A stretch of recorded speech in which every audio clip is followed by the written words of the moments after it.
Hello, and welcome to the first video in this two-part series about the academic campus visit. I'm Dr. Claire Forsty, a staff member at the Center for Educational Innovation, the University of Minnesota's System-Wide Teaching Center. Just a reminder that our focus in this series is mainly on the academic job search in the US, so you'll want to be aware that cultural norms vary at institutions beyond the US and even across different types of institutions. In this video, I'll talk about what exactly a campus visit looks like, and I'll share some strategies to prepare. If you haven't watched the academic interviewing videos yet, you might want to start there or revisit them before watching these two videos.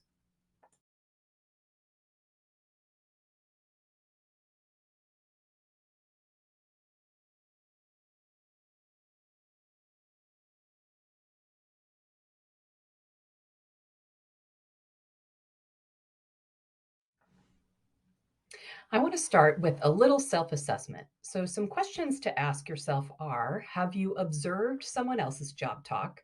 Do you know what a job talk is and what its typical components are? Have you observed someone else's teaching demonstration? Or maybe have you given a job talk and have you given a teaching demonstration? For some, these are really new ways of presenting yourself. So I'll talk more about them in the next video. But one really concrete bit of advice that I give to start is observe job talks and observe teaching demonstrations from colleagues. And don't worry, we'll talk much more about them in a bit.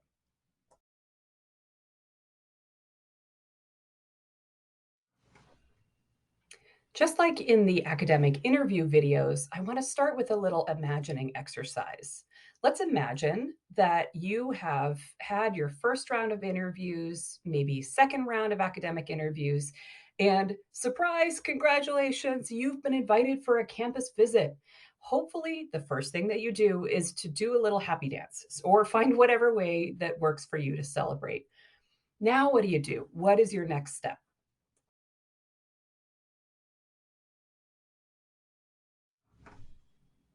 First, let's start by understanding what the campus visit actually is. There are a number of components, and there are things that might be similar across institutions, but perhaps different too. So, typically, a campus visit includes a set of interviews.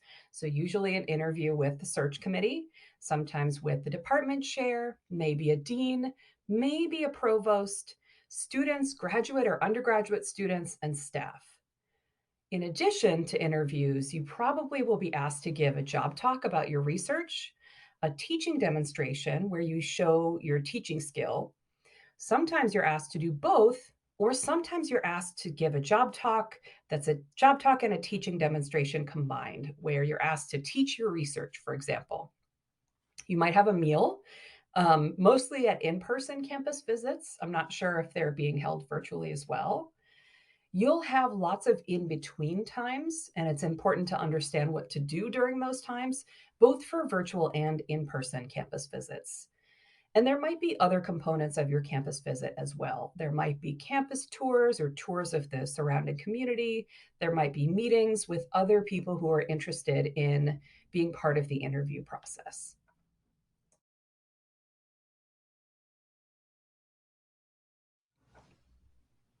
This is a sample campus visit schedule from an interview that I had for a job that I actually got. Now, what I'll say about this before I walk you through it is my impression that this campus visit schedule was a little bit shorter than is typical. So sometimes there's more packed in the afternoon. But for me, for this campus visit, I was taken to breakfast at a local restaurant by the department chair who picked me up at my hotel. And we started talking right away. That was the first step of kind of the interview. And then at 10 a.m., I met with the search committee. Following that, I gave a teaching demonstration. And then I met with the dean, also another component of the interview process. And then I had lunch with the search committee chair and a couple other committee members. And then I had a campus tour with an undergraduate student. And then after that, my day ended and I was taken back to the hotel.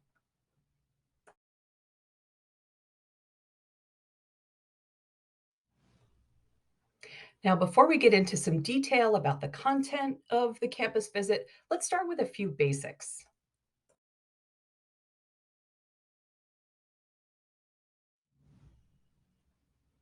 One of the first questions that folks often have about the campus visit is, what should I wear? And I have this image here of Billy Porter at the Academy Awards just as a reminder of kind of the key takeaways here, that you want to wear something that's going to make you confident and that's going to make you comfortable. So, again, what you want to wear clothing that's going to make you feel like you can project your best professor self. I talked about that in the academic interview videos a bit more. You want to wear clothing that's going to be comfortable and not too distracting for your physical body. You maybe not the day to wear the shoes that pinch or clothing that doesn't quite fit you right. So you want to be confident and comfortable in what you wear. And you also want to be aware a little bit about the context. And what I mean by that is you want to think about the institutional context and what's typical at the type of institution where you're interviewing. You want to think about what's typical in your discipline. And, one good place to get information about that are your annual conferences if you're able to attend. You also want to be aware of your geographic context. So, for example, if you're interviewing at an institution in Maine in February, that's probably not the place to wear high heels because of the snow and the ice. So, be aware of the geographic context and the weather and think about what's appropriate there. Sometimes folks will ask me what not to wear, and I'm not sure that there's a clear checklist there. I wouldn't worry too much about overdressing. I don't think that's something that search committees are really paying attention to. You don't want to be overly casual, so obviously you don't want to show up at a campus visit in jeans and a sweatshirt unless the airline has lost your luggage. So you want to be comfortable and you want to be confident, but there really isn't a checklist of what not to wear. You could certainly talk with colleagues about that and talk with colleagues who've been on search committees about that question and about your field in particular.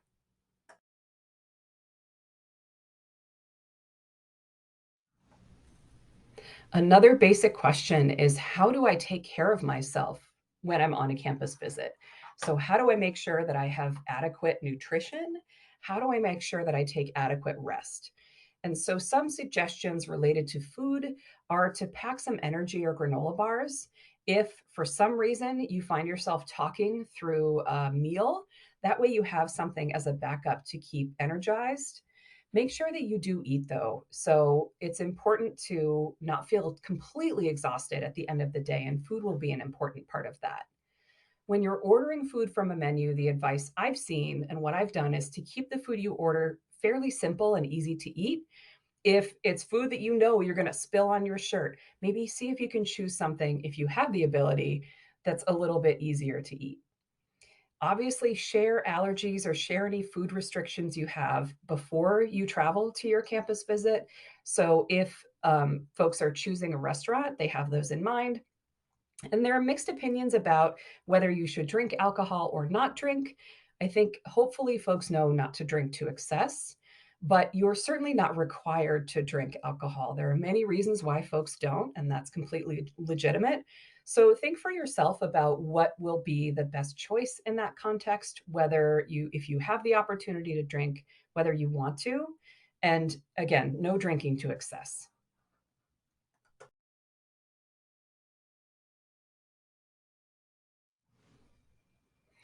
And also, when you have the opportunity to take breaks and get a little bit of breathing time, please do take them. Search committees will expect that. They'll expect that you'll need to take care of yourself. Go to the restroom if you need to, just ask to go to the restroom, even if you don't need to go, to take some breaths or to have a little quiet time and gather your thoughts. You can ask for breaks during Zoom interviews. So if your campus visit is fully virtual, hopefully they've built in breaks. But if not, that's something you can ask for. And when you take breaks during those Zoom interviews, virtual interviews, you can turn off your audio and video, step away from your computer for a bit. And another strategy is just throughout the day, remember to breathe. I know that sounds obvious, but taking a few deep breaths can really, really help calm you down and help you center your thoughts.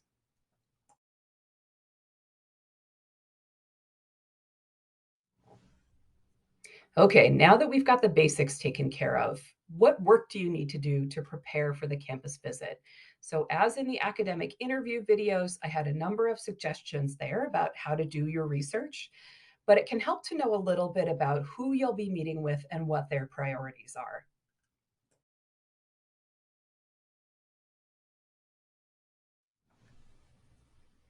As we're moving into this component about the people you meet on the campus visit, I'm going to resist the urge to start singing The People in Your Neighborhood, a song from Mr. Rogers, which is a children's show I grew up with. So don't worry, I'm not going to sing, but I am going to talk with you a little bit about the kinds of people you might meet in your campus visit. So, first, you have different kinds of faculty and instructors from tenure track, what we might think of as traditional faculty, assistant, associate, full professors. There are both tenure track and non tenure track faculty and instructors who might be focused on teaching.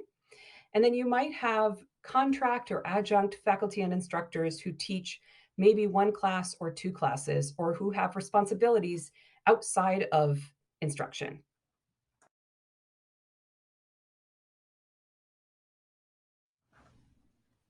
Other people you may meet during your campus visit could be administrators like the provost or deans and associate deans of the college or school where your department is located, to department chairs, to departmental staff. And all of these roles are important to keep in mind and may be part of your interview process.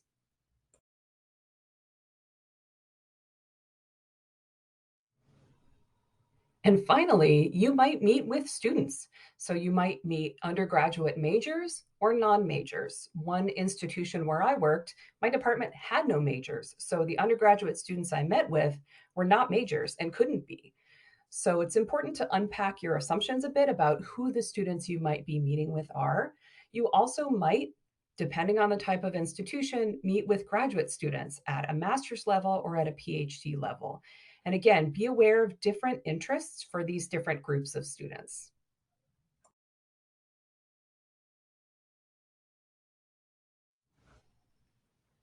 Now, all of this sounds good, but what do you actually say to some of the folks whose roles you may not completely understand yet? So, first, what do I say to deans, associate deans, provosts, folks in positions who have quite a bit of power in the institution? So, a couple of things to keep in mind. First, know a little bit about them. So, it can help to know a bit about their background, their discipline. Are they new to the institution? Do they have priorities stated somewhere on an institutional website? Do they have any initiatives they've started or that they're especially proud of? You could ask them an array of questions. They could be about the future of the institution or the work that the institution is doing. Could be a little bit more narrow about their specific interests and focus. You want to communicate fit. So think about the you do, I do approach that I described in the academic interview videos. And some specific things you could ask are how they support new faculty, especially as they're moving through the tenure process. You could ask them really broadly where they see the college or the division or the institution heading, and you could brainstorm a couple of other questions to ask.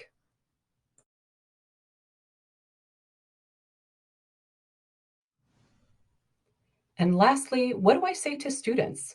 So keep in mind, you may be talking with graduate and undergraduate students, and you might have different kinds of questions for different groups of students. In general, I would say curiosity is really helpful. So, asking students about their futures or what they imagine for their futures can give you some really good insight into how the institution has supported it. And you can ask them specifically how the institution has supported or maybe inhibited their progress.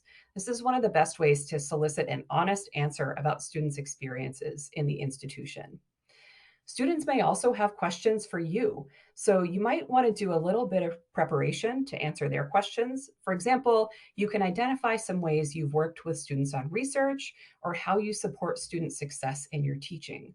Students might want to know, what kind of professor is this person going to be? And how do I advocate for students' needs in this interview process?